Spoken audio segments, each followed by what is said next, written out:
So, quick video on homeowner associations.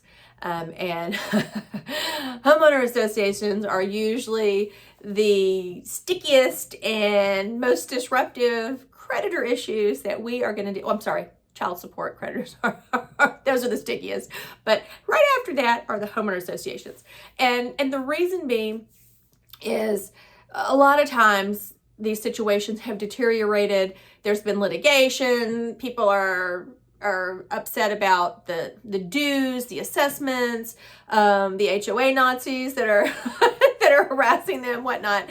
Which I do understand. Trust me, I understand. It's why I purposely do not live somewhere where I have an HOA, because after doing this, I decided that I would not. I just wouldn't. My personality would not fit well in an HOA. But that being said, HOAs and bankruptcy, how do they work? What happens? So HOAs, by the way, can foreclose on people, and they can garnish all this fun stuff. So a lot of people actually file bankruptcy because of their HOA, and that just puts gasoline on the fire of how much they hate the people and all that stuff. But in terms of bankruptcy land, here's what we can do.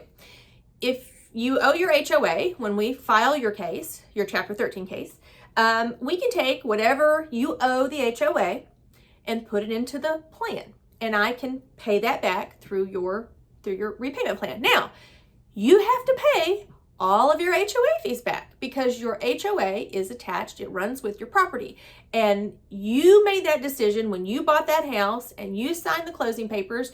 That's on you. So you, for better or worse, you are stuck with your HOA. So you can't reduce it, anything like that. Nope, that's what you owe.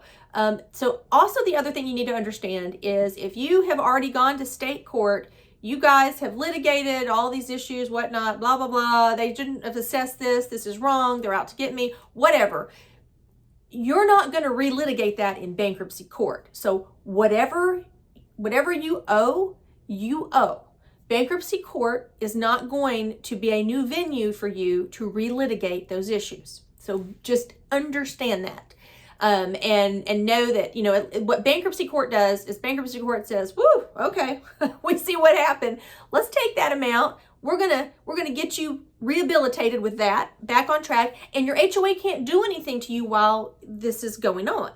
So it's a nice way, I guess, to say you can give them the finger and say, you know what, I'm just gonna deal with this in the 13, and you guys can just sit back and wait to get what I owe over 5 years. So a lot of people take that attitude, and that's okay.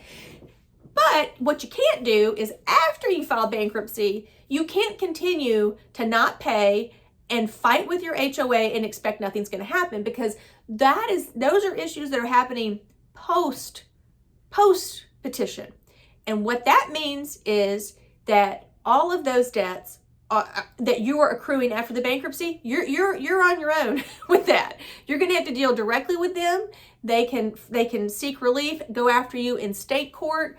So bankruptcy court, again, they don't have a dog in that fight.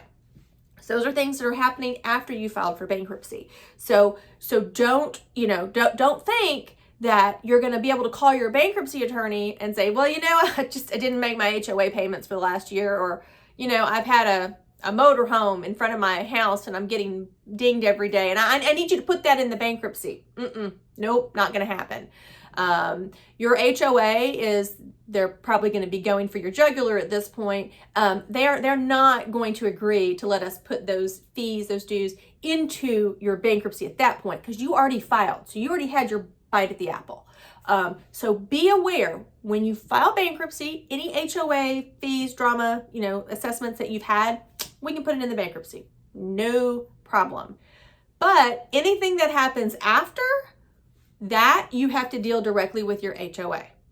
So just be aware of that, because I know sometimes folks will call and, they're like, oh, all this stuff is going on. And it's like, I don't have the power. I can't make them stop, because this is all things that are happening after you filed bankruptcy. So that's on you. So make sure that you understand the dynamics.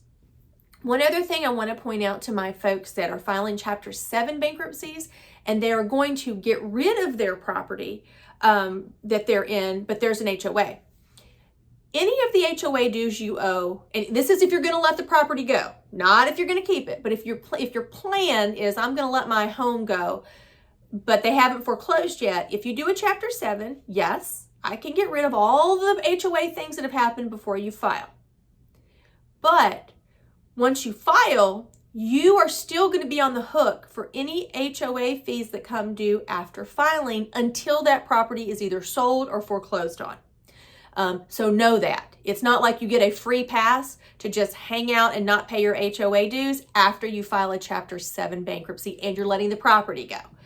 If you're filing a Chapter 7 and you're going to keep the property, you got to deal with your HOA, and you're going to have to pay all of your HOA fees. Those are not going to go away. They are not discharged because, again, those run with your property. So if you have any questions about homeowner associations, bankruptcy, all of that good stuff here in Georgia, at least, because every state is a little bit different how they handle them. Florida, they only allow an HOA after bankruptcy to collect for 12 months on HOA fees, which is nice because sometimes lenders they don't foreclose for years. I mean, that happens. And that means you're still on the hook for all those HOA fees while you're waiting for them to foreclose on your property. So just, heads up if this is your plan. So if you have any questions about Georgia, filing bankruptcy in Georgia and HOA fees or anything related to bankruptcy, please don't hesitate to reach out. I'm always happy to answer questions.